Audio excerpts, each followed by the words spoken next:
Peace and welcome to the culture here on the Black Star Network. I'm your host, Faraji Muhammad. Thank you so much for tuning in and being a part of the conversation. Folks, we got a lot to talk about. First and foremost, let me just give you a brief update on what's going on with the Vice President.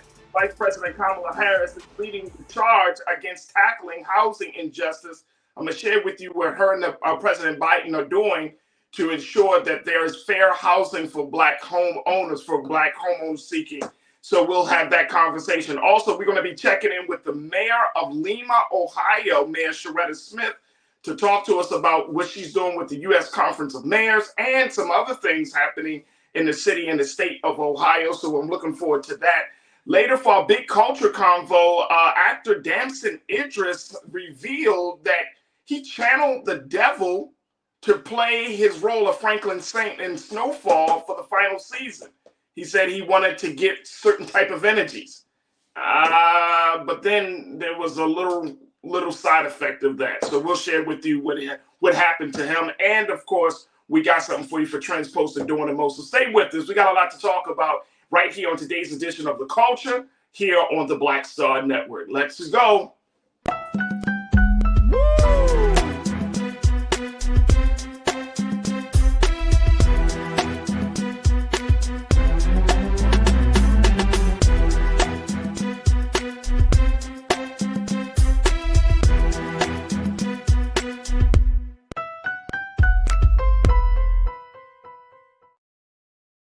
All right, folks, welcome to the culture here on the Black Star Network. I'm your host, Faraji Muhammad. Thank you so much for tuning in and looking to be a part of the conversation. First and foremost, got to say this because I'm feeling it. Happy Friday, folks. Happy Friday.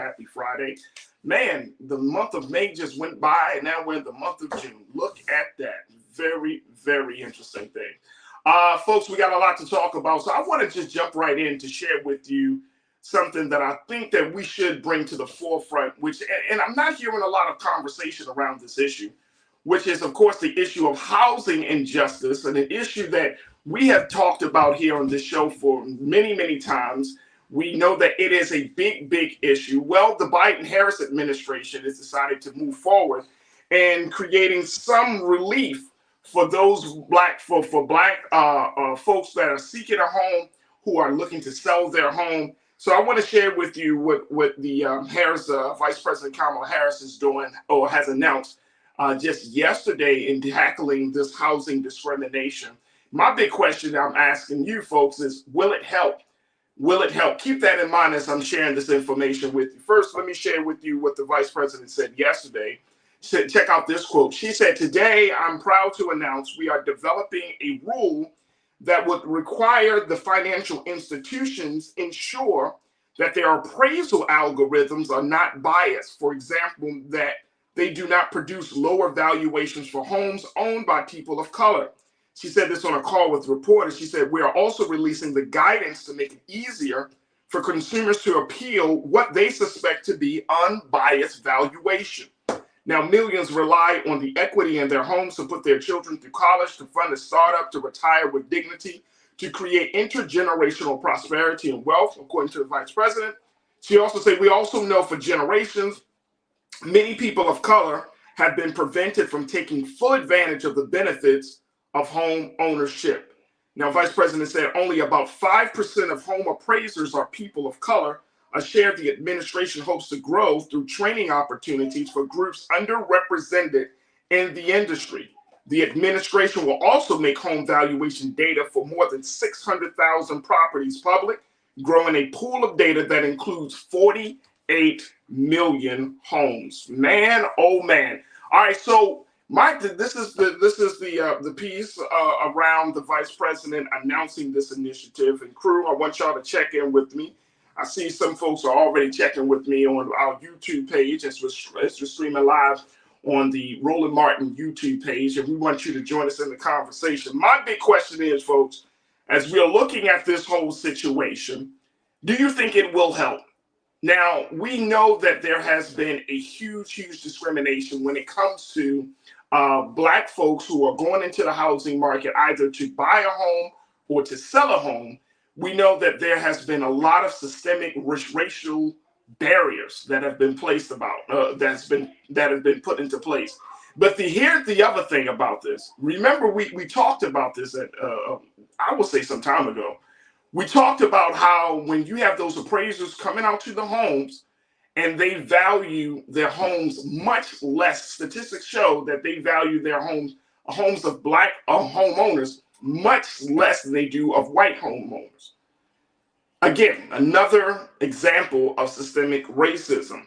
And so for the vice president and the president to come up to try to figure out a way to deal with this, what do you think? What is your take on this? Join me in a conversation. Post your comments on our YouTube page as we're streaming there on YouTube, but also check us out on Black Star Network and Amazon News. Carolyn Gunter. Carolyn, thank you so much for checking in, and I'm glad that you kicked us off in the conversation this afternoon. You said, I commend Vice President Kamala Harris, who was doing so many great things to help us Black Americans and so many others, which most people don't ever give her credit for. Mind you, God always reveals. Well, that's part of the conversation, and that's part of the reason why, Carolyn, that I wanted to bring this to the forefront, because we don't hear a lot from about Vice President Harris, unless it's in a negative light, unfortunately, right? She still is the first Black woman vice president. She still is the first woman vice president. I mean, you know, she's breaking boundaries and barriers and everything. But this is a major issue. And I think a lot of people have been, and I'm sure you probably would agree with me on this, Carolyn, a lot of people have been asking, like, why isn't the vice president speaking out on these racial issues in a much stronger way? You know, why aren't we seeing that enough of her in these spaces and in part of these conversations? And she really is a part of some of these conversations. We just don't know about it. And we can talk about how the Democrats have a problem announcing their wins or talking about the progress that they are making. But I felt that this was important. So many of us have talked about the home ownership situation. We know that to some degree, home ownership leads to some form of, as the vice president said, some form of equity and wealth. But it's still something that's far adrift, especially given the fact that I feel like tenants and landlords and homeowners and banks were all at war with each other because the prices around the country, especially in some of the top cities around the country, prices for homes, prices for cost of living has skyrocketed, even after we have ended COVID. And it still is mind-blowing to me personally. Yes, I'm here in Los Angeles and I've been in Baltimore and I've seen it in other cities that cities are allowed to do this, that you should not have to put up so much money or you just should not have to spend so much just to simply put a roof over your head. It almost feels like this, folks, and I'm going to say this and then take our next pause. It almost feels like the country in some way wants you to be homeless. That's what it feels like. It feels like, do you want me living in my car? Do you want me living on the street? And then you're gonna come out and say, well, we have an unhoused people problem. So it's mind blowing. But look, we're gonna take our first pause. When I come forward, I want to hear your take on this. Do you think that this effort by President Biden, Vice President Harris, in tackling housing injustice will help at least create some dent in the systemic racism of housing? Join me in a conversation. Post your thoughts on YouTube and stay with us. We got a lot to cover here on the first hour of The Culture here on the Black Star Network.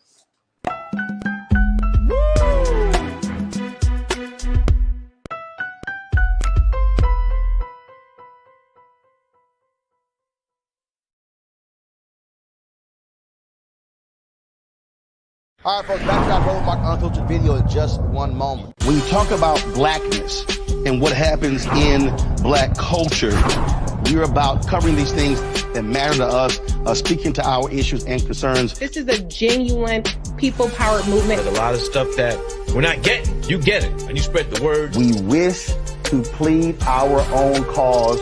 Too long have others spoken for us. We cannot tell our own story if we can't pay for it. This is about covering us. Invest in black-owned media. Your dollars matter. We don't have to keep asking them to cover our stuff. So please support us in what we do, folks. We want to hit 2,000 people, $50 this month, raise $100,000. We're behind $100,000, so we want to hit that. Y'all money makes this possible. Check some money orders. Go to P.O. Box 57196, Washington, D.C. 20037-0196. The Cash App is $RM Unfiltered. PayPal is R Martin Unfiltered. Venmo is RM Unfiltered. Zelle is Roland at RolandSMartin.com.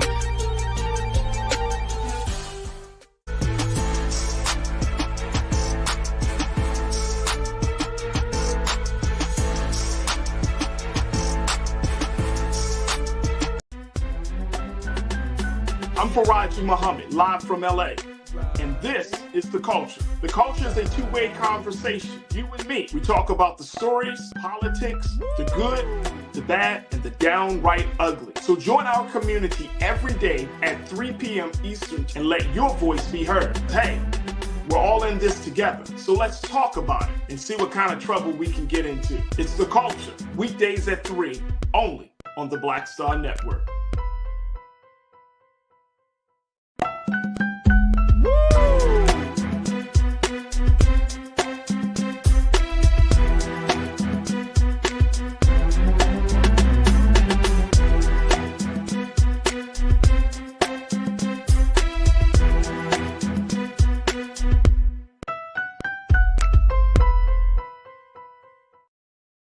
All right, folks, welcome back to The Culture here on the Black Star Network.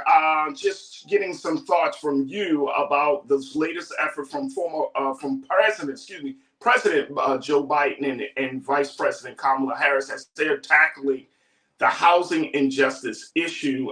Vice President Harris had a call yesterday with a number of reporters where she announced that they are going to be doing their part to change the algorithms of valuation for Black homeowners, and also doing their part to flood the market a little bit with trying to teach and train more Black people to become home appraisers.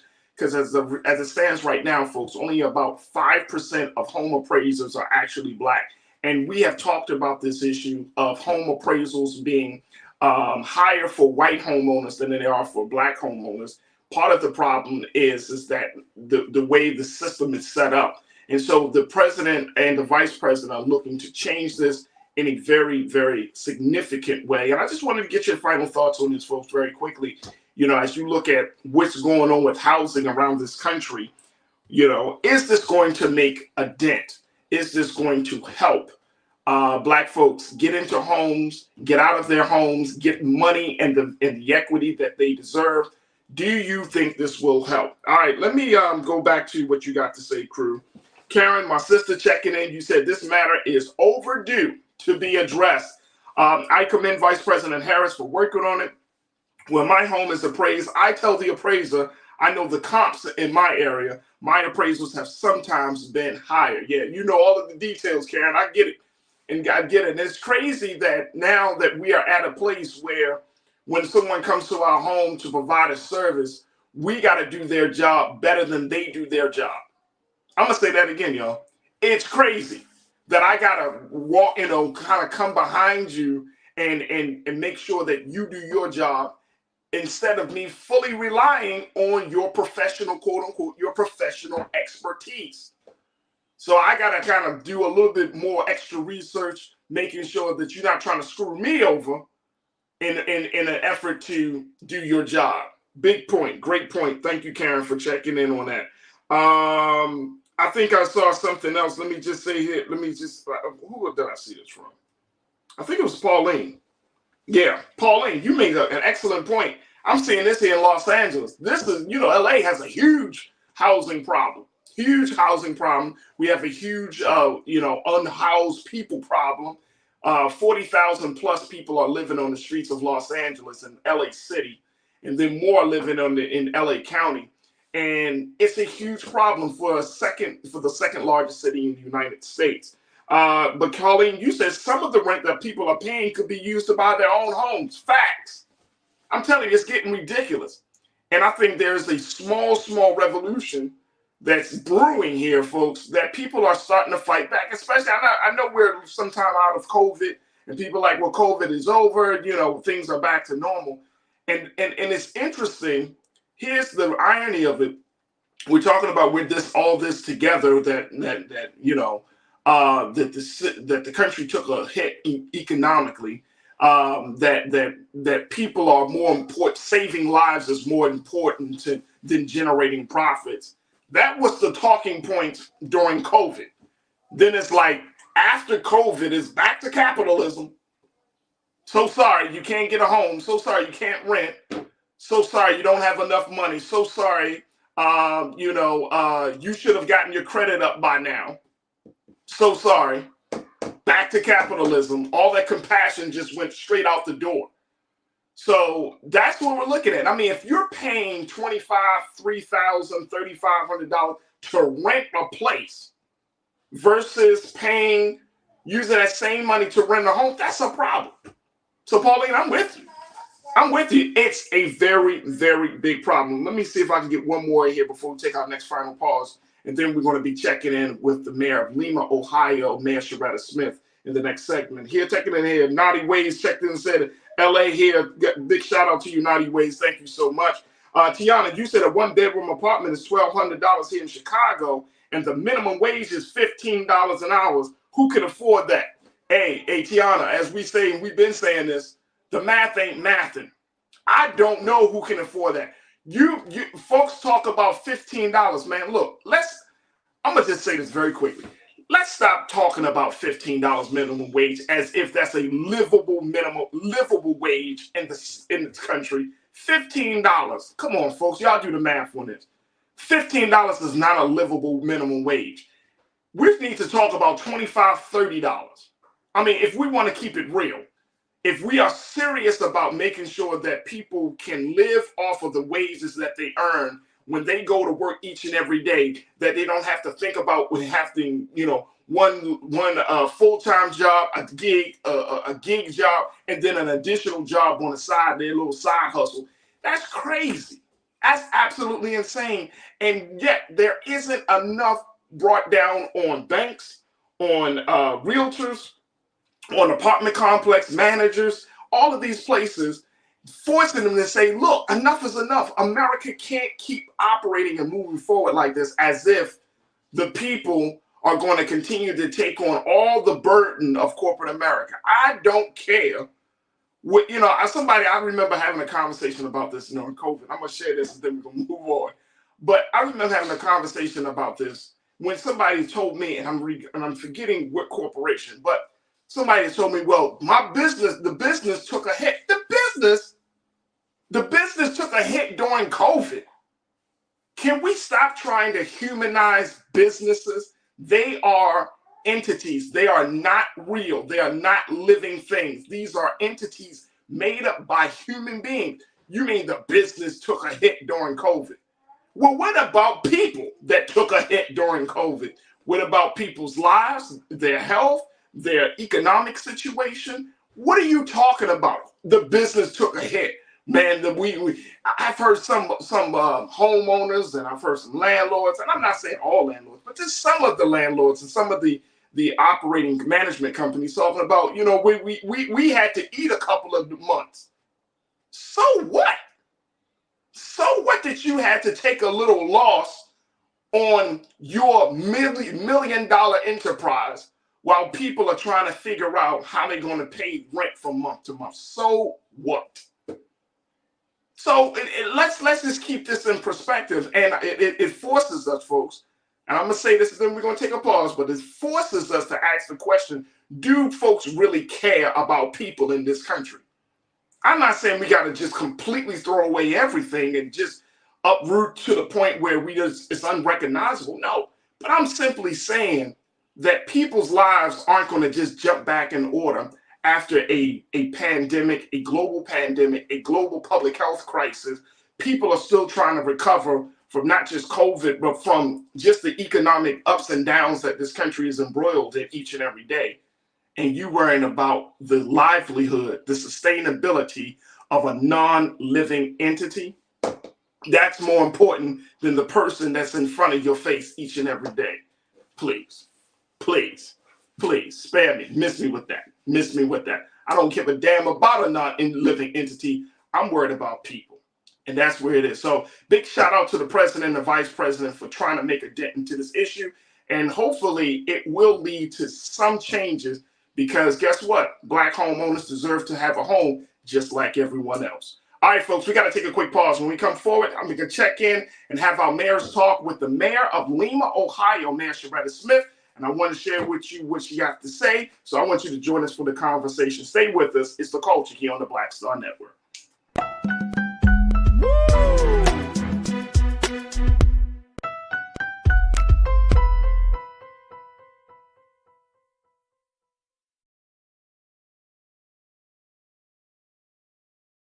When you talk about blackness and what happens in black culture, we're about covering these things that matter to us, speaking to our issues and concerns. This is a genuine people-powered movement. There's a lot of stuff that we're not getting. You get it, and you spread the word. We wish to plead our own cause.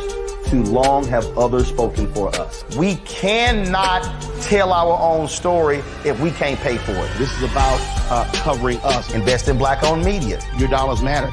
We don't have to keep asking them to cover our stuff. So please support us in what we do, folks. We want to hit 2,000 people, $50 this month, raise $100,000. We're behind 100,000, so we want to hit that. Your money makes this possible. Checks and money orders go to PO Box 57196, Washington, D.C. 20037-0196. The Cash App is $RM Unfiltered. PayPal is R Martin Unfiltered. Venmo is RM Unfiltered. Zelle is RolandSMartin.com.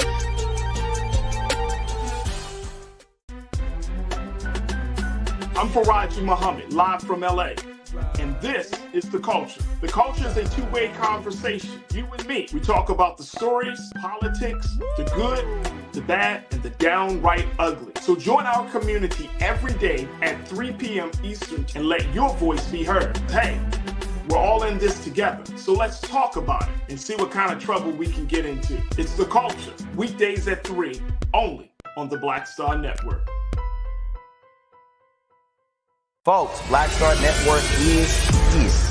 Oh, no punches! I'm real revolutionary right now. Support this man, Black Media. He makes sure that our stories are told. Thank you for being the voice of Black America, Roland. Stay black. I love y'all. All momentum we have now, we have to keep this going. The video looks phenomenal. See, this difference between Black Star Network and black-owned media and something like CNN. You can't be black-owned media and be scared. It's time to be smart. Bring your eyeballs home. You dig?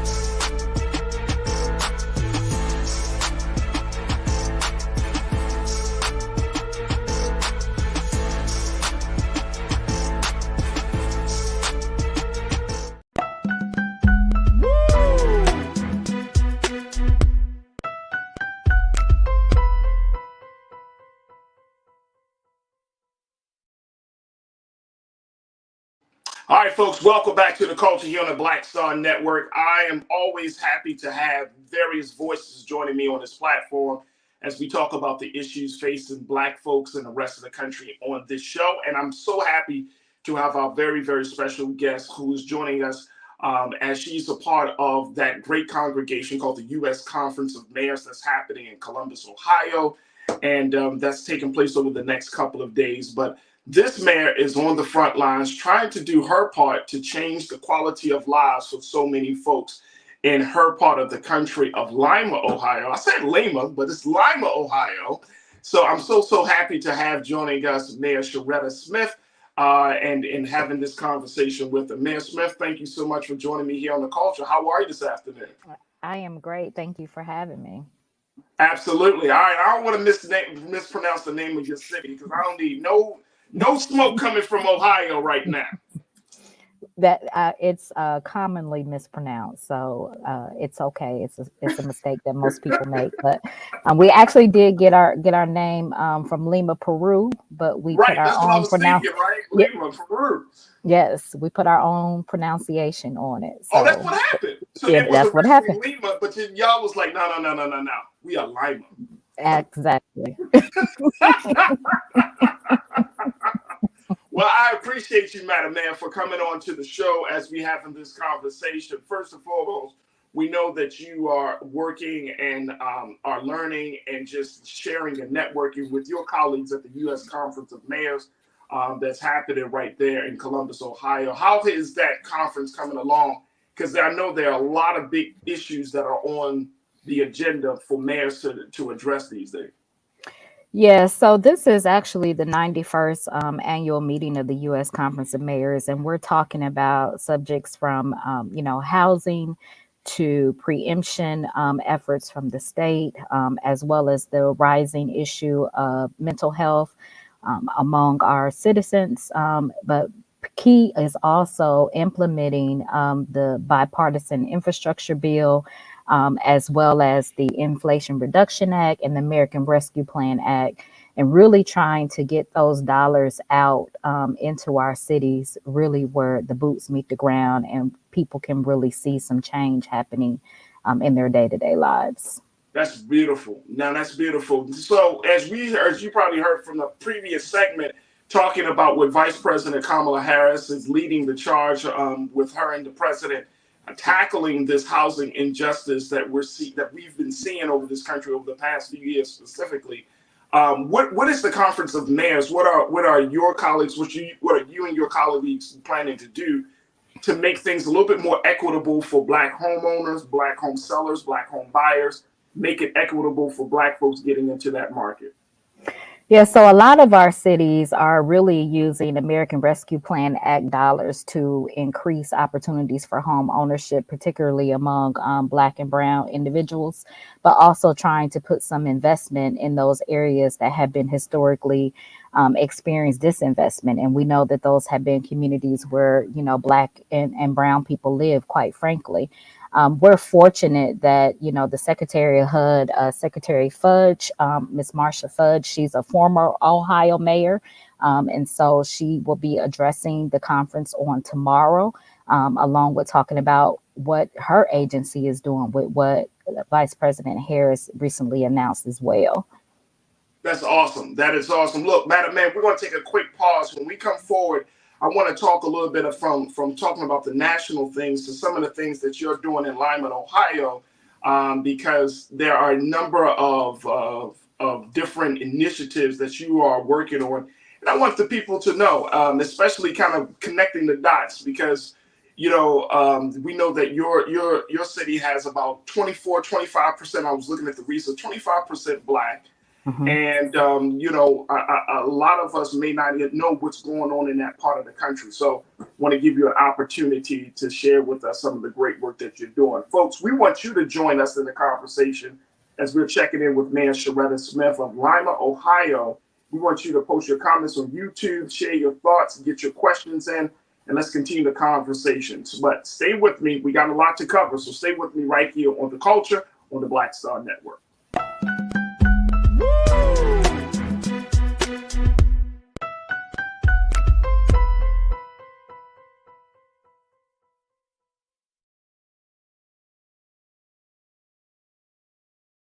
Black Star Network is here. Oh, no punch! I'm real revolutionary right now. Thank you for being the voice of Black America. All momentum we have now, we have to keep this going. The video looks phenomenal. See, this difference between Black Star Network and Black-owned media and something like CNN. You can't be Black-owned media and be scared. It's time to be smart. Bring your eyeballs home. You dig?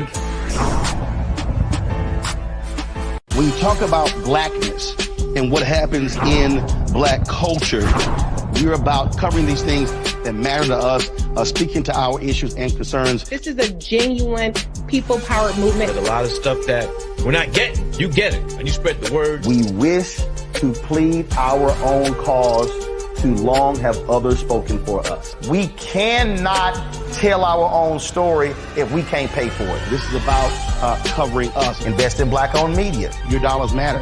We don't have to keep asking them to cover our stuff. So please support us in what we do, folks. We want to hit 2,000 people, $50 this month, raise $100,000. We're behind 100,000, so we want to hit that. Y'all money makes this possible. Checks and money orders go to PO Box 57196, Washington, D.C. 20037-0196. The Cash App is $RM Unfiltered. PayPal is R Martin Unfiltered. Venmo is RM Unfiltered. Zelle is Roland at RolandSMartin.com.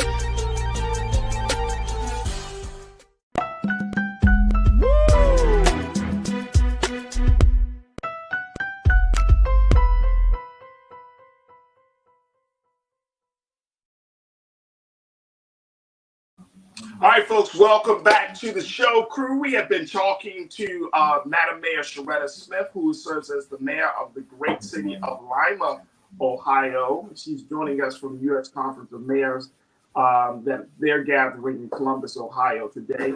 And Madam Mayor, again, we thank you so much for just giving us a few moments of your busy schedule to join us this afternoon. First and foremost, let's talk about some of the things that you are doing in your state. Let's talk about this dollar-wise innovation grant that you have been working on. Talk to us about that. What is this all about, Madam Mayor? Yeah, so if I can real quick, I want to just put in context a little bit about Lima. You mentioned that we're roughly 26% African American compared to our metropolitan region. Our metropolitan region is only roughly 12% African American. Wow. In the state of Ohio is roughly 12%. And so we are the urban community within a 10-county radius. And I am not only the first Black mayor, I'm also the first female mayor in the city's 190-year history. And so when no. You had to like G-check me a little bit. No, but we thank you. But the Dollar Wise program is really about providing opportunities, specifically the Dollar Wise program for young people to be exposed to entrepreneurship. So what we did with that program traditionally, before I became mayor, our city takes over taking care of vacant lots that individuals have abandoned. And what that looks like is we mow the grass for those. And there's roughly 500 of those lots throughout our city. And traditionally, we would award that contract to maybe one or two contractors. And so one of the things that I did when I came in was revamp that system and broke up those contracts into smaller contracts to provide opportunities for more smaller business, specifically minority businesses, to be able to do business with the city. And the Dollar Wise program is about matching youth with those contractors so that they can, first of all, be involved in positive pro-social activities during the summer months, but also so that they could learn a skill, but also so that they could also possibly even learn what it means to run a lawn care business. One of the things that I struggle with in my city, we have 25% poverty rate, and our median household income is $20,000 per year below that of the state. And so when I want to look at, how do I make my city better, a key part of that is providing opportunities to build wealth. And we know that either comes through home ownership, but that can also come through owning a business. And so we're trying to expose people, particularly young people, really about what the opportunities are at home to get out of, poverty. That is awesome. That is awesome. So this is an investment opportunity, an investment program for small businesses and youth in particular. Yes. That's awesome. Okay. And what has been the response to the Dollar Wise Innovation Grant? Have you seen that people want this type of support and this type of resource? What has been the response? So I have seen that people want this type of response and resource, but what I've learned from this first go round is that we as a city have to do a better job in helping people understand some of the government processes, like how do you bid on a contract? What are even some of the barriers? So for instance, we lowered the barrier for workman's compensation, as well as the barrier for insurance by decreasing, the amount of insurance a business had to have. And even that was still a barrier somewhat to our businesses. The other thing was also being able to understand and see that we have to do a better job providing access to technical assistance. And so being able to navigate, even, how do you call a workman's comp provider? And also, if I've had a business before, and I didn't necessarily, file my paperwork right or my taxes right, who can I go to that can help me with that? And so it's been a learning process, but I can say that we were able to increase the contracts where I said we started with 2 companies. We increased that to 8 companies across our city. So that was pretty good for the first year. That is awesome.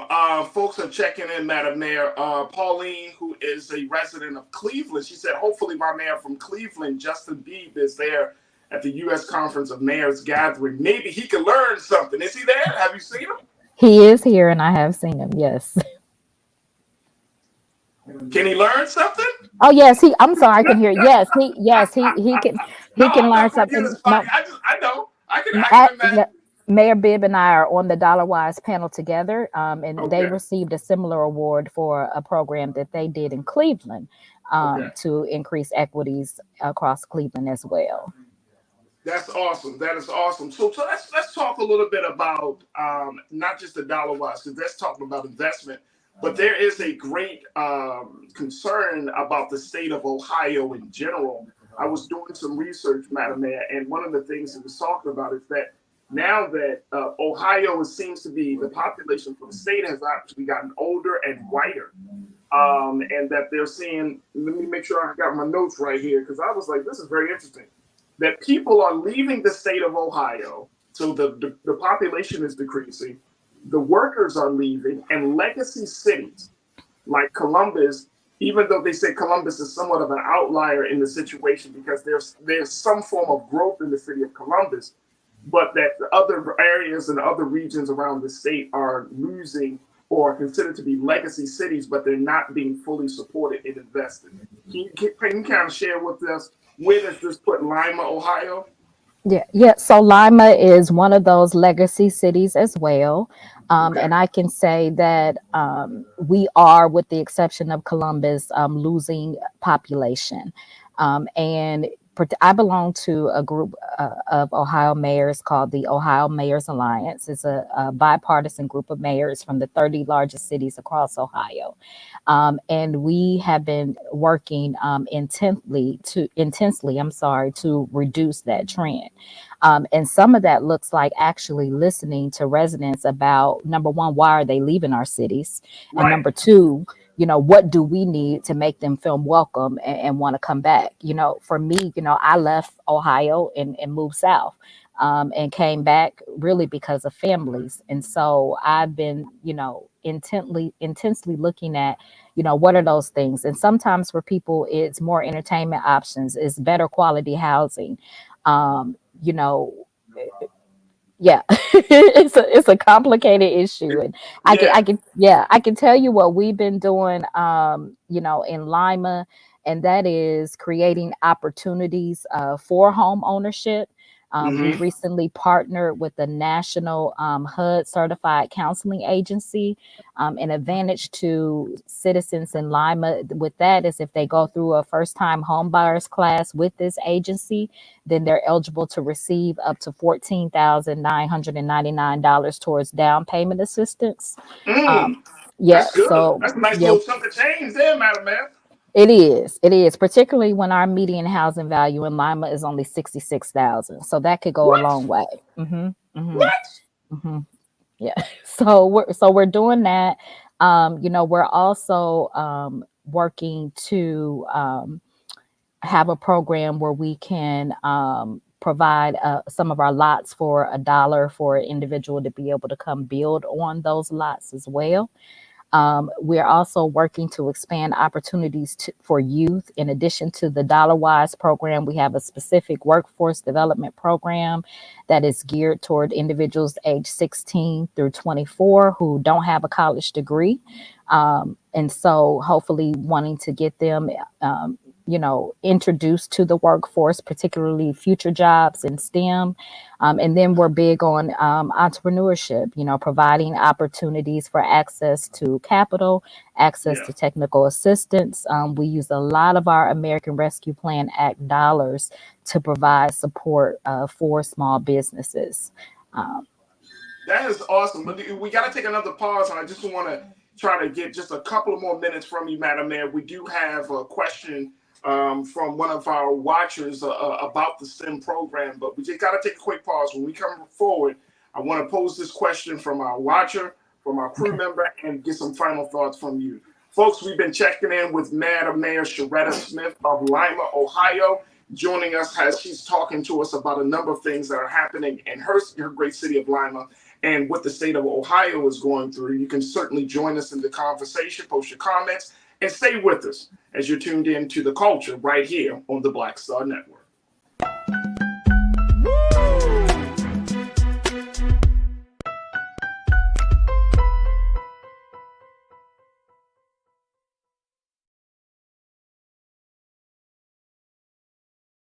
Folks, Black Star Network is here. Hold no punches. I'm real revolutionary right now. Support this man, Black Media. He makes sure that our stories are told. Thank you for being the voice of Black America, Roland. Stay black. I love y'all. All momentum we have now, we have to keep this going. The video looks phenomenal. See, there's a difference between Black Star Network and Black-owned media and something like CNN. You can't be Black-owned media and be scared. It's time to be smart. Bring your eyeballs home. You dig?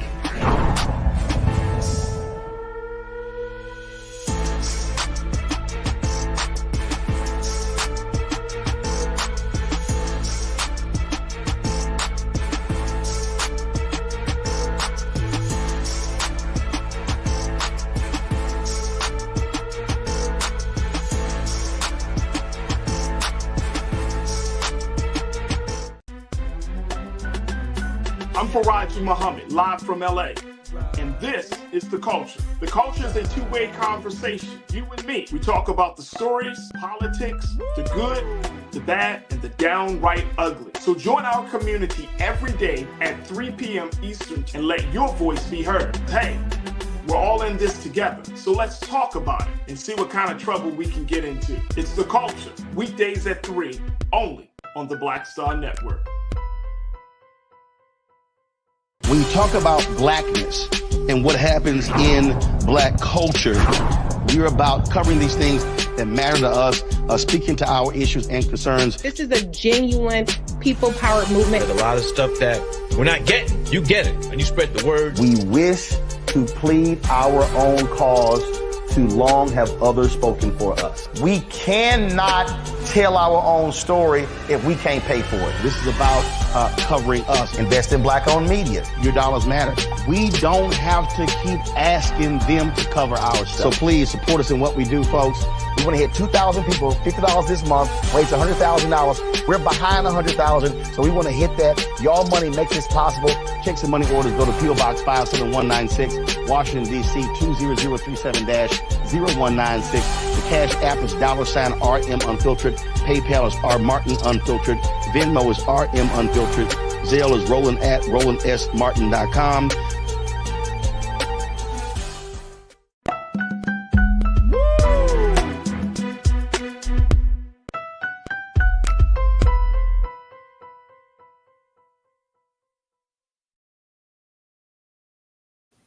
All right, folks, welcome back to the show. We just having a final few moments with Madam Mayor Sharetta Smith of Lima, Ohio, as she's checking in from the U.S. Conference of Mayors that's happening in Columbus, Ohio for this session. So we are very, very grateful for Madam Mayor and her time. Madam Mayor, I do have a question from one of my crew members. Mike V checked in and said, Faraji, what is the mayor's position on STEM development academically for Black and other minorities in Lima? And what kind of vision is in place for attracting tech entrepreneurs for startups? Great question, Mike. Thank you so much, Madam Mayor. I think in terms of education, and these are not, my words, these are the statistics. We're behind. I think that the poverty rate in Lima is a direct correlation to that. And I think it starts with early childhood. Here in our city in Lima, we have some of our neighborhoods where over 50% of eligible 3 and 4 year olds for Head Start or pre-K are not attending. And it's not because there aren't any facilities where they can go. They're just not attending. And so my administration has been working on an initiative that we call our Early Matters Initiative to really do work with that pre-K sector. Because we know that, from ages 0 to 3, we learn to read, but 3 and up, we read to learn. And so it's very important that we pay attention to what's happening in the early childhood education area. And, in terms of, what was the second part of the question? I'm sorry. No problem.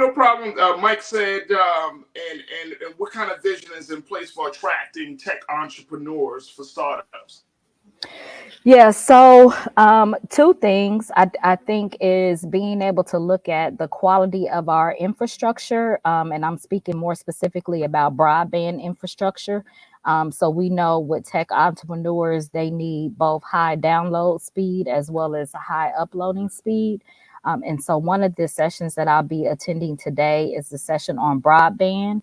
Also pushing the federal government's initiatives right now to increase broadband in our disadvantaged areas.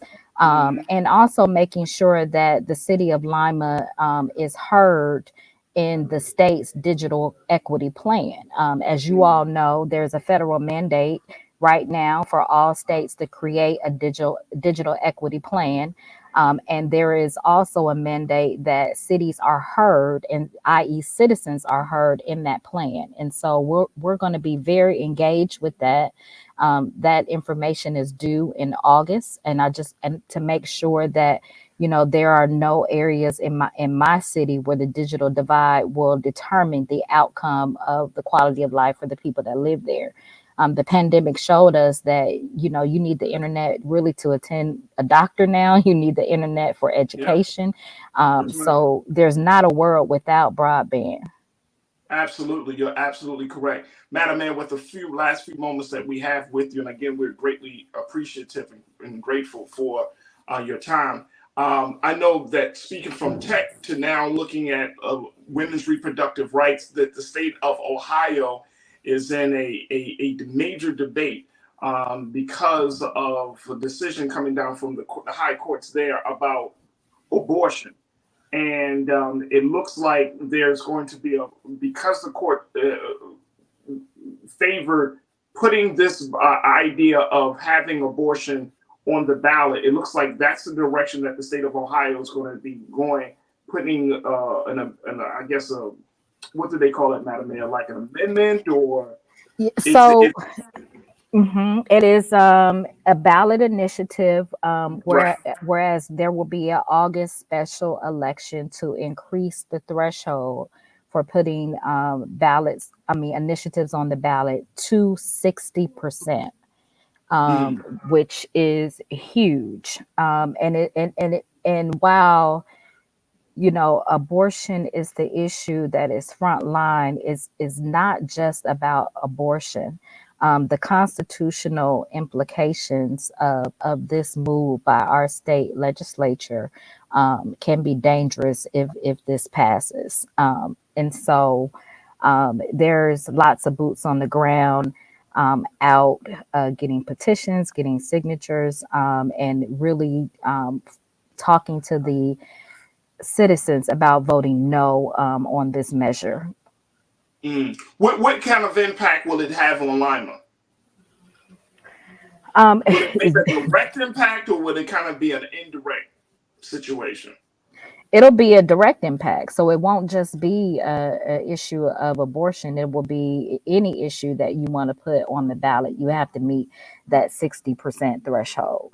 Gotcha. And particularly in areas where, voter turnout is extremely low. Right. 60% is a really large barrier to overcome. So essentially what it's saying is that we're going to take the power away from the people, and we're going to decide at the state legislature level what's best for the people, rather than allowing people to decide for themselves, which is contrary to the democratic principles of our government. So that is going to be up on the ballot, you said, in August. So we will have to kind of keep our eyes on. It's going to be a very hot summer for Lima to try to figure out whether, what's going to be the next step in this. Madam Mayor, with 30 seconds left, how do we stay connected? We are seeing things happening across this country in Black America, from everything from economic issues to policing issues and whatnot.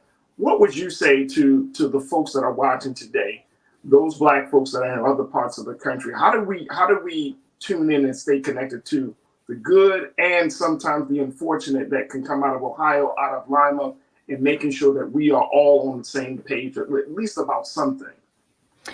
Number one, I would say, if I had to sum it up, I would say, don't get distracted, and understand, what the agenda is, and continue to talk to one another and to work together about what we want to see our cities, our states, and ultimately our country look like. I arrived at this space and being able to be the mayor of my city, because I had grandparents that moved from the South during the Black migration to Lima to work.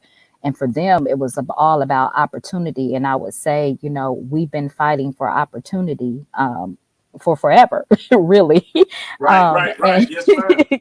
And, being divisive among one another, and getting distracted with side issues is just not worth it, because really the future of, our children and grandchildren is on the line. Some of the things that I've been seeing come out of, the legislature, come out of the federal government, are things that I never thought I would see in my lifetime.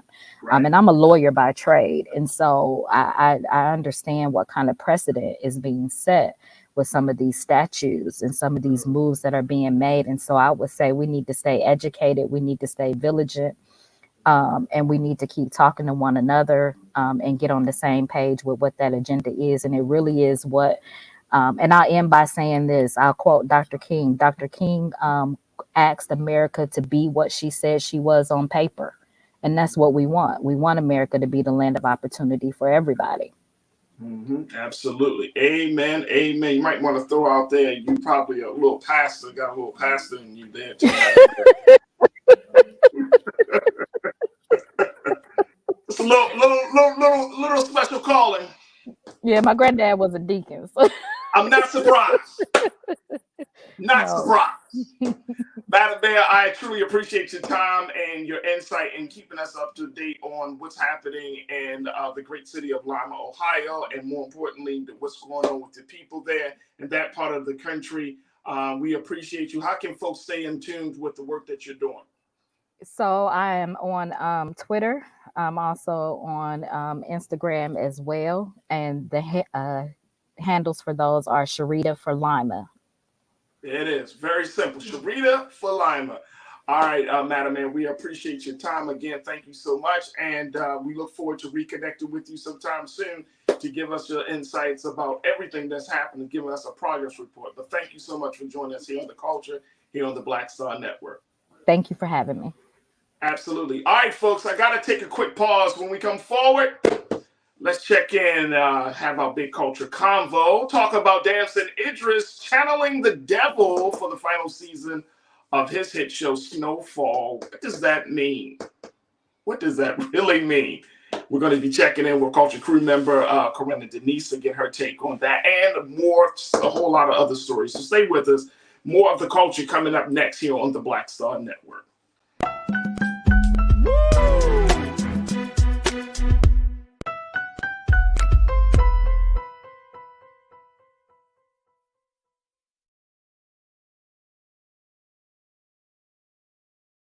hatred on the streets. A horrific scene, a white nationalist rally that descended into deadly violence. White people are losing their damn minds.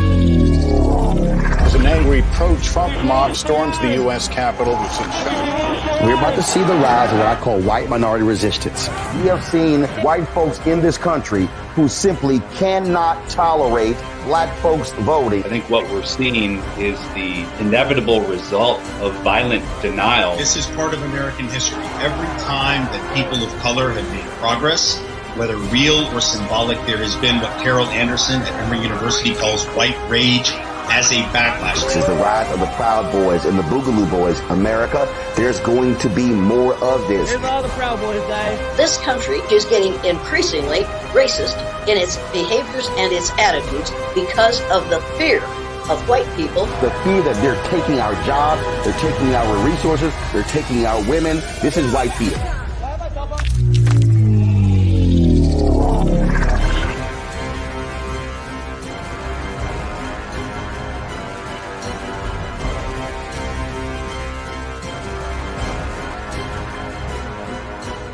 Black Star Network is here.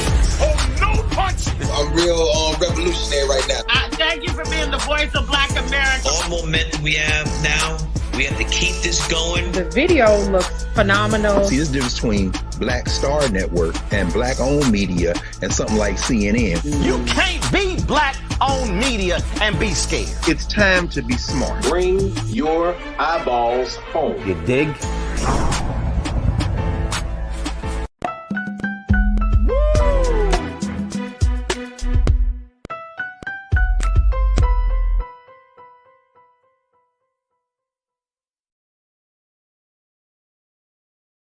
All right, folks, welcome back to the show.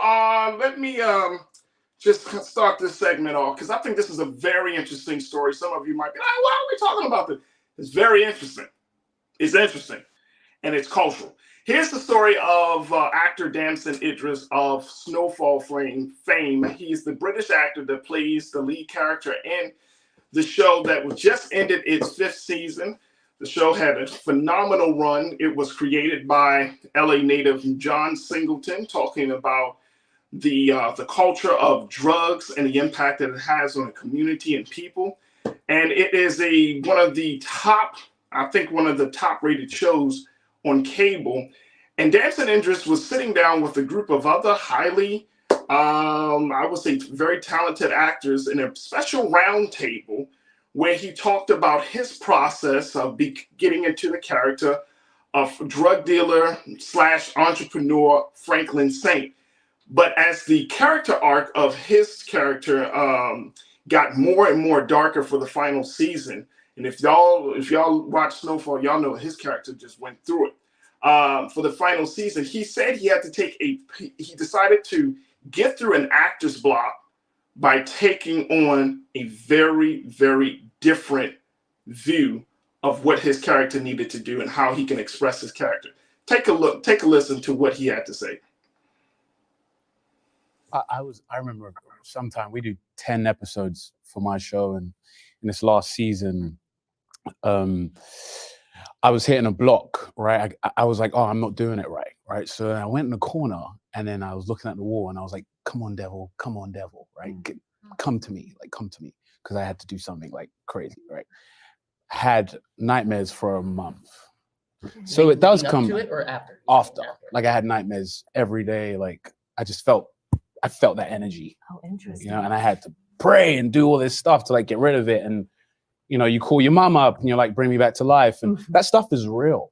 That stuff really is real. Should he have kept that to himself, folks? I don't know. All right, let me bring in my culture crew member for the day, Corinna Denise, who is an advocate. She is also a college advisor and an educator. And I just wanted to throw her into this conversation on a curveball. Corinna, how you feeling? Good. It's Friday. How are you, Faraji? Happy Friday. All right, so here's the thing. Like, this is very interesting because I've seen like this was a trending topic on social media, right? where people are saying, well, why did he even reveal this? Like, why would you go out in public and say this? But it seems like, and as I studied acting when I was in school, you know, you have these what they call method actors, and these are actors that take themselves, they like fully envelop themselves into the circumstances, into the mindset of that character. There are a number of method actors that we've often seen. Like you might think of Heath Ledger when he did Batman, when he played the Joker. Or you might think of the gentleman in the name Christian Bale when he plays some of his characters. He played this character called the Machinist, which was, woo, he had to like lose all of this weight to get to this, to get into the role of his character. So when I heard this, I was thinking to myself, wow, are we at this place where that this is necessary? Like you have to channel the devil. And when I was seeing some of the responses to this video on Twitter, people were like, and this is why we should not watch certain shows. Because if an actor is putting himself in a space like that, imagine what it is doing to us as consumers of this program. And it made me think, exactly, that's what I said, Corinna, when I read this. I was sitting there like, and I was, you know, because I really love Snowfall. I think it's one of my favorite shows, you know what I mean? But it's like, wow, do we take in that same energy that he called for? What's your take on this? Okay, so crew, do not crucify your sis, but I have never seen Snowfall. It's not that I'm not interested. All right, Corinna, it's nice talking to you. Have a fantastic Friday. I'm about to talk to the crew. I know, but I'm really interested. I know the show has ended, but I think I'm gonna go and binge watch one day and catch up to the rest of y'all. I don't know, because I loved Power. I think it's kind of similar, right? So I don't know why I didn't watch Snowfall. So okay, so I hope you guys will give me some grace. But yeah, I was a little taken aback too when I saw the article and him saying that in the video. Initially, I just didn't even know how to respond. But I will say, I'm not a trained actor, so I know sometimes you have to pull emotions from different places in your life experience to really convey and evict a certain character. But I was taken aback that he had to go that dark. I really don't know what to say about that. But to your point, Faraji, if it consumed him in that manner, where he said like he almost needed to be exorcised of going to the devil per se and asking for the devil to come to him so that he could portray, what's the name of his character? I think it's Franklin, right? Franklin Saint. Isn't that funny? His name is Franklin Saint. And it sounds like some guy that you can trust. Yeah, but to be fair, I did see a tweet from Lecrae saying that, Franklin was supposed to be, the devil that season. So I guess he was really trying to embody the character. So I guess it's a matter of how far should you go? Maybe other actors have had to do that too. We just haven't heard from them. So I don't know. He's being very transparent. He didn't have to share it. You say he played right. Here's the thing, though. I think this is interesting, right? Because there are like I can think of 5 shows. Well, three shows that I think really touches a nerve for Black folks in this country: BMF, Power, and Snowfall. And I think it's interesting that we do have this fascination. As much as we talk about drugs, violence, the whole situation, there is this fascination that we do have with seeing those stories play out in front of us, right? There is this fascination. I was watching Power, and it was just, and it was like, and I'm sorry, I'm still mad about what happened to Ghost. Let me just say that. I'm gonna just throw that in there. All right, I get you. Carry on. Wait, I was watching Power. I was watching the about his son Tariq, and I'm watching that one, right? Okay. So that one is, I think that's a phenomenal show. I think it continues the story. But it's interesting. It's like, inherently deep down inside that these are not good people, but you're rooting for them. Yeah, I know, right? You know what I'm saying? Like, we're rooting for Ghost, but Ghost killed people.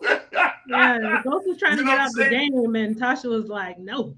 Right. You know what I'm saying? So it's like, is this something on us, like culturally, where we're root for the bad guy, right? And in some way, shape, or form. And I think that's interesting. So when I heard Damson say this, it's like, yeah, because I think a lot of us, it's like the more vicious, the more callous, the more devilish that you show your character, there's some parts of us that are still like, yeah, you know what I mean? We kind of crave for it. And I don't know culturally if that is like what's going on there.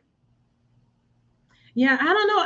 I think the thing that's shocking for Raji is like, wow, did you really have to go to such a dark place? Like, you go into the devil himself to portray, devilish characteristics of Franklin.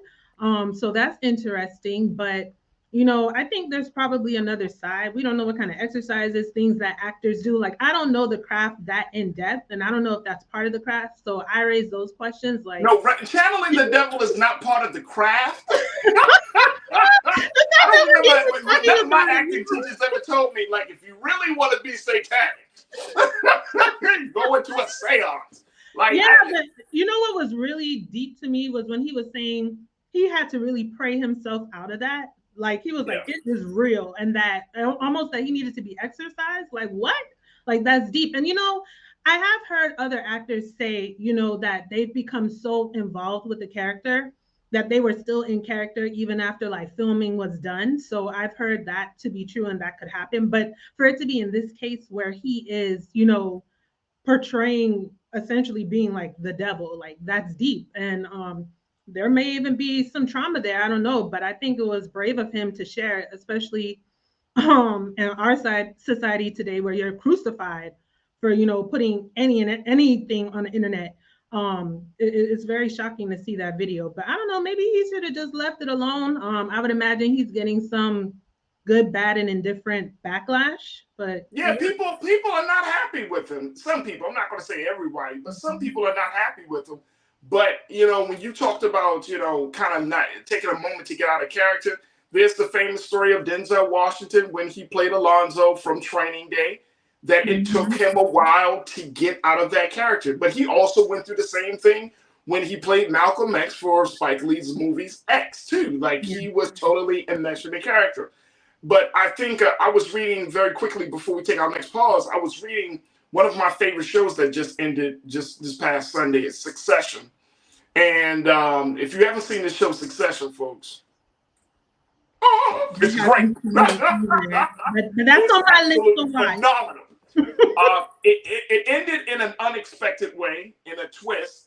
But one of the actors named Jeremy Strong, he plays the character of Kendall Roy. And he said that he was told that being an actor is like being an emotional athlete. And he said that when he worked on Succession, he was in a decathlon. So when we talk about trying to, and this is the beauty of acting and the craft, is that you got to be nimble and flexible and willing to, quote unquote, we often said it, go there.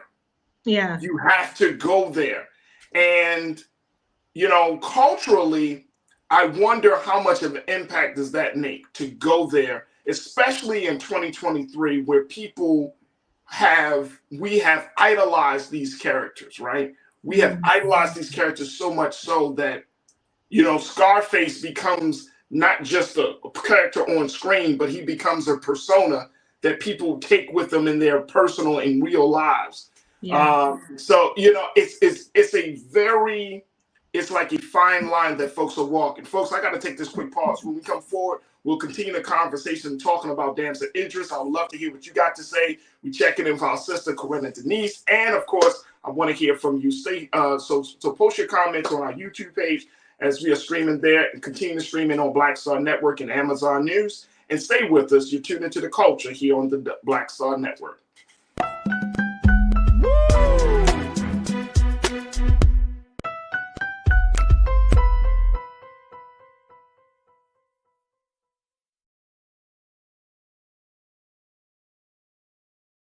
Black Star Network is here. Oh, no punch! I'm real revolutionary right now. Thank you for being the voice of Black America. All momentum we have now, we have to keep this going. The video looks phenomenal. See, there's a difference between Black Star Network and Black-owned media and something like CNN. You can't be Black-owned media and be scared. It's time to be smart. Bring your eyeballs home. You dig? When you talk about blackness and what happens in Black culture, we're about covering these things that matter to us, speaking to our issues and concerns. This is a genuine people-powered movement. There's a lot of stuff that we're not getting. You get it, and you spread the word. We wish to plead our own cause. Too long have others spoken for us. We cannot tell our own story if we can't pay for it. This is about covering us. Invest in Black-owned media. Your dollars matter. We don't have to keep asking them to cover our stuff. So please support us in what we do, folks. We want to hit 2,000 people, $50 this month, raise $100,000. We're behind 100,000, so we want to hit that. Y'all money makes this possible. Check some money orders. Go to P.O. Box 57196, Washington, D.C. 20037-0196. The Cash App is $RM Unfiltered. PayPal is R Martin Unfiltered. Venmo is RM Unfiltered. Zelle is Roland at RolandSMartin.com.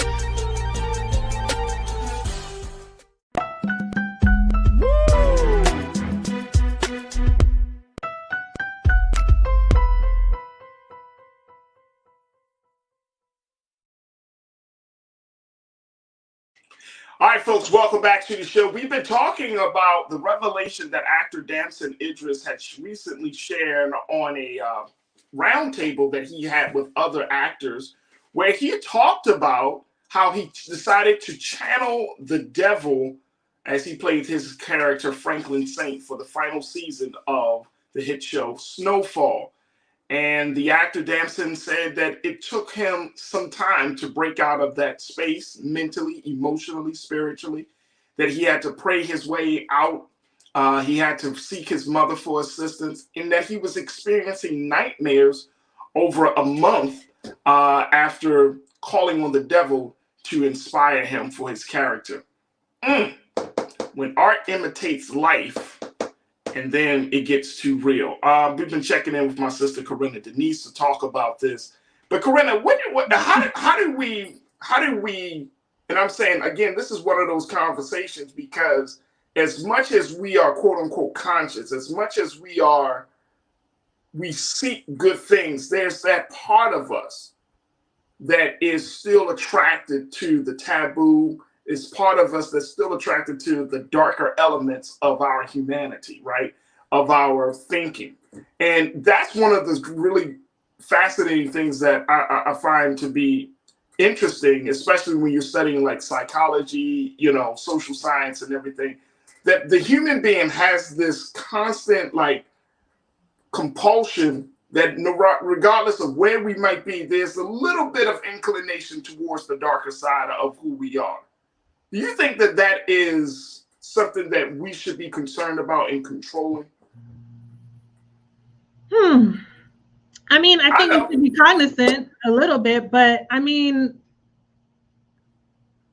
yeah, I think everyone's going to take it as they take it, I don't know if it's something that we really need to have this big concern about. I don't see it that way. Yeah. Because my biggest thing is that when we look at how these characters play, and I mentioned it, how these characters play on our view, like it's so funny that especially in hip hop, I've seen, when we think about hip hop music and think about the characters that surround hip hop music, I'm thinking of like a Rick Ross, where the real Rick Ross was the guy who went into prison. He did drug dealing. He did all of the stuff. He served his time. He came out, decided to change his life, and he's doing some things better for himself, his people, and his community. But then you have the other Rick Ross, Mr. Rick Ross, boss. That Rick Ross. You know what I'm saying? And the concern that I have is that sometimes, and I'm talking about not just young people, I'm talking about grown ass men and women The concern of I have is not being able to distinguish fiction from reality. Oh, yeah. That's the big concern that I have, that you got people, and I think if we want to get a little deeper on this, y'all follow me. Tell me if this makes sense, Corinna. If we want to look at the fact that people are not happy with who they are, so instead, either through social media conditioning or either through fantastical thinking that we have within our own minds, we want to be someone else. Someone that we think has power, influence, someone that we think has the ability to change their reality. That's the part about it. That's what makes this thing so interesting. It's not just like us playing cops and robbers. It's one thing to see children go through this, but when you see grown men and women taking on personas, taking on characters that they have seen on screen. I think you raised an interesting point, Faraji, because, I think a lot of people are influenced by what they see on TV, especially young folks, children, to your point, and even some adults. And I think it is unfortunate how sometimes we'll want to emulate maybe some fictional characters. Sometimes they're based or loosely based on real life people, but there are real life people doing great things every day who you could look up to, who you'd want to emulate. But I feel like in some ways we've lost touch of that. And we're more inclined to want to mirror someone that we see on TV. And there are some positive characters on TV, but in regards to like talking about Snowfall, to my understanding, correct me if I'm wrong, because your sis hasn't seen the show. Is a drug dealer and things like that, and we've seen like a lot of similar shows in that light, like Power, like you mentioned, BMF. There's always that like sort of power struggle between good and bad. So how heavily influenced are we being? And then in addition to that, now with like Damson Idris saying, he really had to go there, and consult the devil to play a devil. That's really deep, and I think it's just basically sifting through those different elements and information and making sure that people who are being influenced, this is just a TV show, right? Like these characters can be real to an extent, but you need to kind of learn how to separate what's entertainment and what's an actual character. And if you are going to emulate something, hopefully what emulate would be the good things that you're going to take away from the character. I'm sure there's some maybe good traits to Franklin, even though that was the life that he chose, right? But good in that it could actually be applied positively and not necessarily based on what his character had to endure throughout the series of Snowfall. So I think it's absolutely. Being knowledgeable of what's real and what's not real. And see, this is why y'all remember, and Corinna, you remember the conversation that we had here about the Rap Act, right? Where now there is they're trying to come up with a way, well, it's on both sides, that lyrics from rap music, lyrics from artists cannot be used against either the artists themselves or others who might be involved in committing a crime, right? Like, so some people are saying, yes, rap music has so much power and influence, it can cause people to commit crime, to go out and do some harm to another person. Whereas other people are saying it's just entertainment, right? It's only entertainment. That's what Jay-Z said, right? It's only entertainment. But some people, it becomes this other thing. Like they start to really internalize all of this stuff to the point where if you're waking up and you're feeding your brain these type of messages, right, day in and day out, how do you think? I mean, how in the world won't you think like that? Right? You know what I'm saying? If you wake up and you're taking in the music that talks about women, misogyny, you're talking about killing your brother, you're talking about, slinging bricks. And it's all, you know what I mean? But I mean, talking about putting holes in people's moms and all of this stuff. Yeah. It's like, how do you really expect that's not going to play on your psyche, your view of yourself, your view on the world? I listened to some of that music, and I remember like there was a point in time, Corinna, where I was like, bro, I'm not supposed to be conscious, but I'm listening to N-word this, shoot that, and I'm supposed to be trying to get into a higher space of enlightenment, but yet, you know, it just doesn't fit. It's not consistent with who I want it to be versus who I put myself out to be. You know what I'm saying? So I think that like all of us, we have to kind of go through that process. Yeah, we definitely have to have some self-evaluation, right? You know, I personally don't like to use N-word. I don't really argue with anyone who chooses to, you know, but my stance is, you know, I don't want to be called something that was used to oppress us. And I don't think it's cool that, oh, we just took the word Y. We've created so many wondrous things on our own. We're great. I don't need to take from them and turn it in and flip it into something. But that's just my stance. If you feel differently, that's you. That's cool. I respect that. I disagree, but I respect that. But yeah, definitely, Faraji, to your point, when you listen to something over and over again, whether it's good, whether it's bad, it starts to influence your life. And it takes a really strong person to decipher between the two. Something that comes to mind right now, I'm a helpless romantic. I really, really love Shonda Rhimes' Bridgerton. Oh, okay. I've been watching Queen Charlotte too. I'm assuming. I binge watched Queen Charlotte the first day, but at the same time, I watch it very abstractly. Like in real life, I know that we were in bondage, and I know that Shonda is basically imagining a world of, perhaps this is what it could have been if y'all weren't tripping and didn't treat us like the scum of the earth, you know? So I know abstractly, you know, I know how to decipher, right? But there might be someone who doesn't necessarily know that. And who's to say what that will look like now, especially we know what all was going on, how they want to erase history. But I say all that to say, I had to acquire that knowledge, right? And study and things like that, and mentors and people who are influential to me in a positive way, to be able to sort through that information and to understand, like, just because I'm seeing these characters, I might see some things that imitate real life and some it just might be fiction. So that's very important. And it's very unfortunate for Aji too, that where we have a higher exposure to the things that are negative, it seems like that's more easily accessible, especially with social media and these damn smartphones, especially with children, rather than the positive. You know, I think you and I come from a time we had to pick up the phone to know who was on the other end, right? Like cell phones.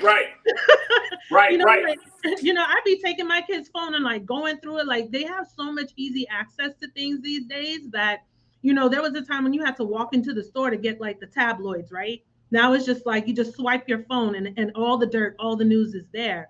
So it's like all this negative stuff is just so much more easily accessible. So we really need people to be more positive influences. And you know, I know everyone's not always fortunate to have that exposure. But for those of us who do, you know, I think we need to be responsible to make sure we spread that positivity, so that we don't end up in situations like that. Because to your point again with like the rap music, and I mean not just rap music, because there are some R&B artists even. You're absolutely right. So it's not just that. So, you know, and then you can kind of argue with the freedom of speech bit too, but yeah, all these things are influences, and it really takes someone, you know, strength to reject them and to know like, okay, yes, you can enjoy entertainment, but yeah, like I said, like me with Bridgerton, I love it. I love the romance, but I know it's not real, y'all. And I gotta take a break, but that's the point that I want us to kind of key in on, because we may have to become more intentional in protecting our consciousness. Wow. Right? Like we have to become intentional, because like when we say we're winding down, say it's Friday, the weekend is here, you know, we're going to turn on some stuff on TV that doesn't feed our conscience. And this is not me being self-righteous. Trust and believe. I watch a lot of these shows. Yeah, I watch Ratchet sometimes. I might want to watch Housewives sometimes. And sometimes right. You can't watch it right now, but yeah. But a lot of times we're taking in that information at a time where we've already expended so much other energy in fighting through the day that by the time we sit in front of the TV set, we don't have the immunity, the mental immunity to fight against those new messages, right? So we go to sleep with them, we wake up with them, we wonder why we're angry as hell when we wake up in the morning. Like, there is a connection to all of this. Folks, y'all getting me going. Y'all getting me going, Coretta. Look, let me just take a quick pause. When we come forward, more conversation about this. Stay with us. It's The Culture here on the Black Star Network.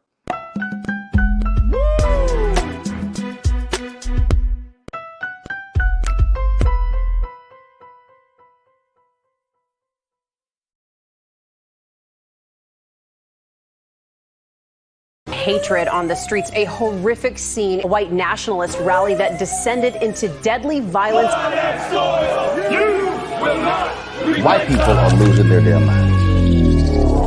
As an angry pro-Trump mob storms the U.S. Capitol, We're about to see the rise of what I call white minority resistance. We have seen white folks in this country who simply cannot tolerate black folks voting. I think what we're seeing is the inevitable result of violent denial. This is part of American history. Every time that people of color have made progress, whether real or symbolic, there has been what Carol Anderson at Emory University calls white rage as a backlash. This is the rise of the Proud Boys and the Boogaloo Boys. America, there's going to be more of this. Here's all the Proud Boys, guys. This country is getting increasingly racist in its behaviors and its attitudes because of the fear of white people. The fear that they're taking our jobs, they're taking our resources, they're taking our women. This is white fear.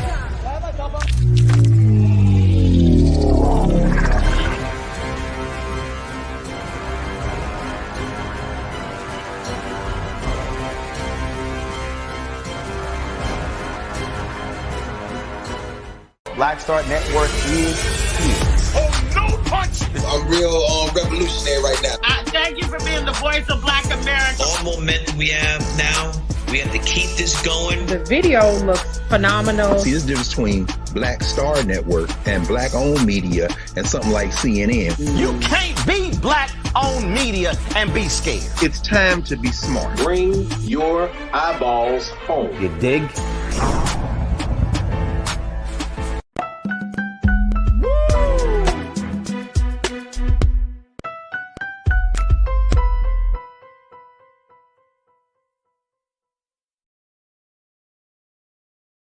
All right, folks, welcome back to the show. We've been checking in with our culture crew member for the day, Coretta Denise, talking about Damson Idris taking on a devilish spirit to complete his show, Snowfall, where he played the drug-dealing entrepreneur, Franklin Saint.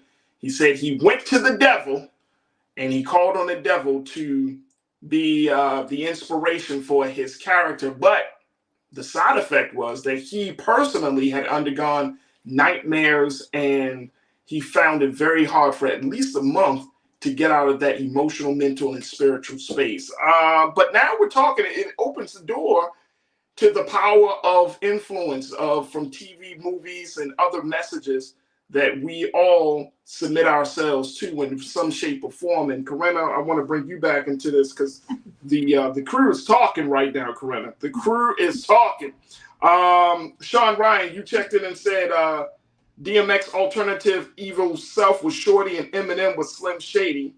You also said DMX album is dark and hell is hot. It's an album about this convo with the devil. Yes, it is. It is. But it's an internal discussion. Right? It makes me think of the great psychologist Carl Jung, who talked about the shadow self. And the shadow self with Carl Jung, he talked about how there are parts of our psyche, of our thinking, the dark parts, things that we don't want people to know. And this is the space I think we're finding ourselves in now, Coretta. The things that we used to hold back, that we used to hide from people, is now being exposed. And I'm talking about the deep, dark desires of who we are. The things that that you would normally put a filter on, be like, I don't want to say that, because that might make me sound crazy. Now, if you say certain things about the darkness that is within the human spirit and the human soul, there's an audience for that. There's an audience for that. And I think that we see this type of relationships and this type of engagement on social media a lot, where people want to reveal the darkest and deepest secrets. Even when you meet with somebody, y'all might have a conversation. I remember years ago having conversations and people want to know your secrets. Like, damn, man, like yeah, there's no more mystery. I think social media has eliminated that. There's no more mystery. Yeah. There's and I think it just speaks to this place that we find ourselves in. Now, I want to go to something that let me see who brought this up here. One of our great crew members. I want to look at it. Because you talked about, I think it was, damn, I can't even see it now. Y'all talking a lot on this joint today. So the screen is moving so fast. But it was brought up that this show for Snowfall is not a show that, you know, sometimes people believe that just because you have a show like Snowfall or BMF or even Power, that these shows are used to glorify drug dealing, street life, and all of these things. I don't think that's the case. Me neither. If you look at John Singleton, I'm looking at Snowfall specifically. John Singleton, who wrote Higher Learning, he made Boys in the Hood. His mission as a filmmaker, as a director, as a writer, was not to glorify, but to show the end result that there's nothing pretty about this lifestyle. There's nothing glorious about this lifestyle. But what if someone took that away as a positive, where they're like, you know, oh, there's no way I'm going to ever get into the game because Franklin just had a downfall. You know what I mean? Like, Ghost, right? And he wanted to get out of the game, but he couldn't get out. I'm trapped. So I'm definitely not doing this. Maybe somebody had to take away like that. You never know. And to your point, I don't think the shows are necessarily to glorify. It's just that the writers are depicting things from maybe experiences, people that they know, maybe a lot of circumstances that really happen. Just because it's negative, I disagree with that. I don't think it's because it's being portrayed on the screen that, they're glorifying it. I think they're bringing awareness to it, attention to it, giving you some personal insight to it to broaden, maybe what you already think about it based on little that you know, and then you're seeing it on the screen. You kind of have more of an idea as to maybe how it really is. It might change your perception in a way, whether it's good or bad or indifferent. So yeah, you're always going to have people who take away those negative influences, but I don't want to just knock this out of the park and just assume that there isn't any positive takeaways whatsoever. You know what I mean, Faraji? Like, I just Absolutely. I think for us is that it just forces us, and this is part of the reason why I wanted to have this conversation about the story. For us, it forces us to stop, reflect, and to think about the things that we want to bring in. Like so many of us, we tend to believe that the culture is outside of us, but the culture starts within us. And if we are messed up in the head, if we're taking in certain messages, if we don't check ourselves or check into ourselves every so often, we will find ourselves to be like Franklin Saint. As one crew member said, he was a nice, decent kid at the beginning, and he ended up being the worst human being on the planet Earth.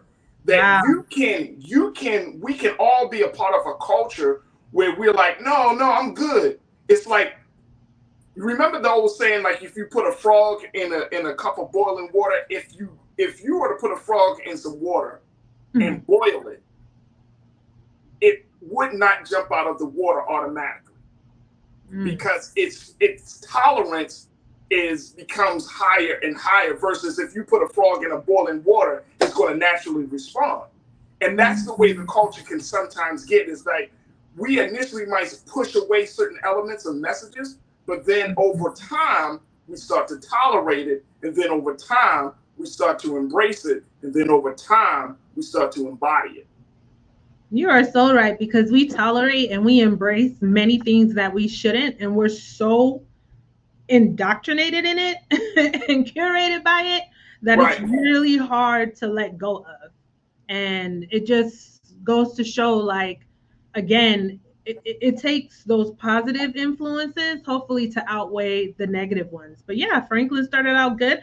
That's some knowledge for me. I didn't know that. That he was like a really good person in the beginning. He was a decent kid. He wasn't.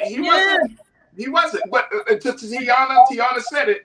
Snowfall was a cautionary tale on what happens when you make that choice. That's the point. Like, I think John Singleton was trying to bring us in rest in peace to John Singleton, but that's the point. He wanted to show a cautionary tale. Like, this is so easy from us to get from one place to another. We all assume that everybody is not affected, or we all that. Look, I don't. The stuff that we see coming from social media, mass media, and all of the types of influences, it changes us. It changes people. Definitely. You know what I'm saying? And we can act like, oh, I'm the strongest. Nobody is changing me. Nobody is compelling me. Please, we all, you are not the same person you was a year ago, whether it's on your personal politics, your view of the world, whatever the case may be. You and I are constantly at attack for being changed. So it's interesting to see this kind of progression. All right, I got to take another final break. When we come back, I got some things for Trends, Posts, and Doing the Most. And stay with us, folks. It's The Culture here on the Black Star Network.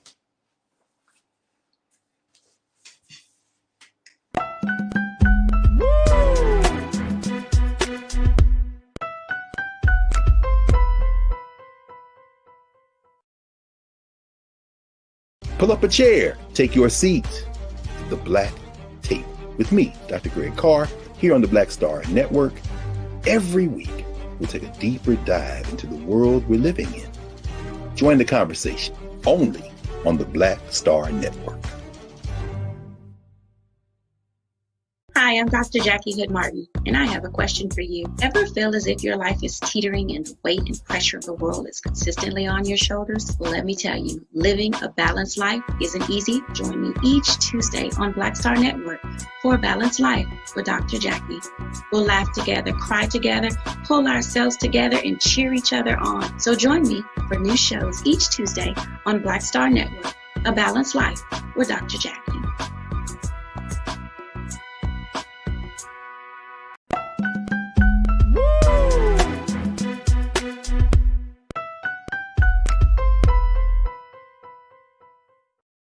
All right, folks, welcome back to the show. Let me bring my sister Corinna Denise back into the frame. Corinna, here's some trending things that are happening right now. Amanda Gorman. Are you an Amanda Gorman? Are you a fan of Amanda Gorman's work? Of course. Yeah. Okay. I can't assume nothing. You don't want to take any chances? You don't want any backlash? Look, I like the work, but some people not a fan of Amanda Gorman. Look, we're home. We're on the Black Star Network, so we value Amanda Gorman here. Go ahead, Amanda. Carry on. We love you on this side. We love you on this side. Come on to the culture, sis. Come on over to the culture. Well, y'all remember? You remember, Corinna, when I talked about the fact that your hometown, Miami-Dade, has officially abandoned her book, The Hill I Climb. Well, we got to be specific, though. It was elementary curriculum in Miami. Elementary curriculum. Okay. Well, now, apparently, her book sales have soared after this Florida ban went into effect. Yep. It was just after it was announced that her acclaimed poem, The Hill We Climb, was banned in Florida's Miami-Dade Elementary School curriculum. She's experienced a boost in interest and support. And so 3 of her literary works, including her collection of poems called Call Us What We Carry, the hard copy of the now controversial poem she read at Joe Biden's inauguration, The Hill We Climb, and her children's books, Chained Sings, have each made Amazon's bestseller list, according to the Hollywood Reporter. How about that? Look at God. Look at God. So what they meant for evil, God will take it and turn it for good, right? All things work together. So all they did was give sis a higher stature. A lot of people became curious. And you know what also too? I need to actually get my own copy of The Hill We Climb, because I would imagine that's going to be a collectible, because she read the poem at the inauguration. So yeah, so I'm glad.